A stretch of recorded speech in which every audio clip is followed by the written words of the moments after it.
All right, let's talk about an election that is way, way bigger than just one city. This is a high-stakes showdown for control of India's financial capital. Today, we're diving into why the battle for Mumbai is, without a doubt, one of the most important political contests in the entire country. So, what's at the heart of it all? Well, it really boils down to this one number, 227. That's it. That's how many seats are up for grabs in a political fight so fierce it's literally going to shape the future for millions and millions of people. But it's not just a number, is it? It really gets to the core question we're tackling today. What makes the fight for these specific seats one of the biggest, most critical urban elections in all of India? Why does it matter so much? Okay, so to really get our heads around that, we first need to understand the institution that's right at the center of this whole storm. So let's pull back the curtain on this power center. What exactly is the BMC?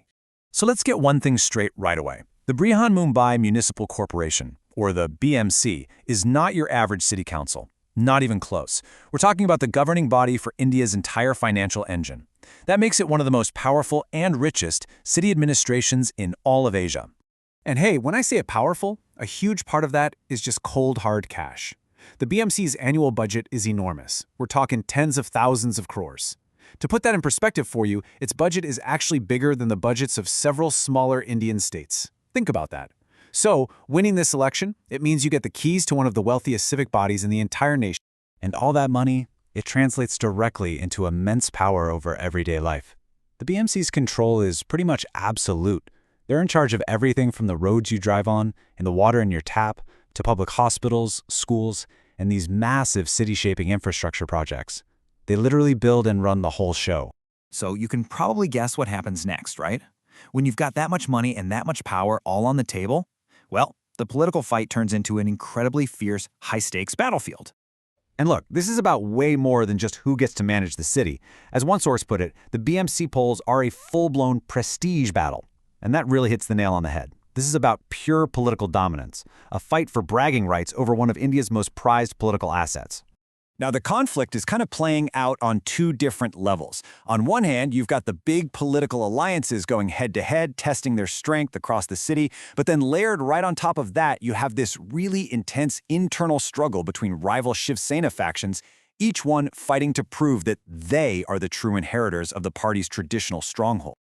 But here's the real kicker. The ultimate prize isn't even just Mumbai. Winning the BMC is seen as the key that unlocks the door to the rest of Maharashtra.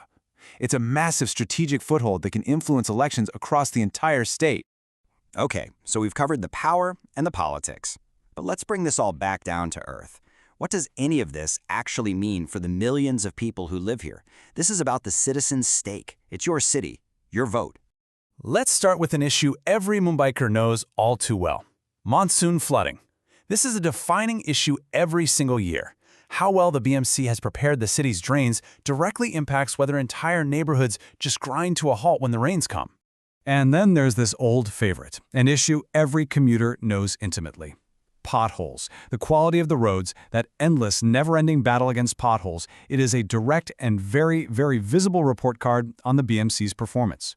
Which of course leads us right to this, traffic. The BMC's big decisions on infrastructure, on public transport, they have a massive effect on the daily commute and, frankly, the overall quality of life for millions of people. And believe me, the list of daily life issues just goes on and on.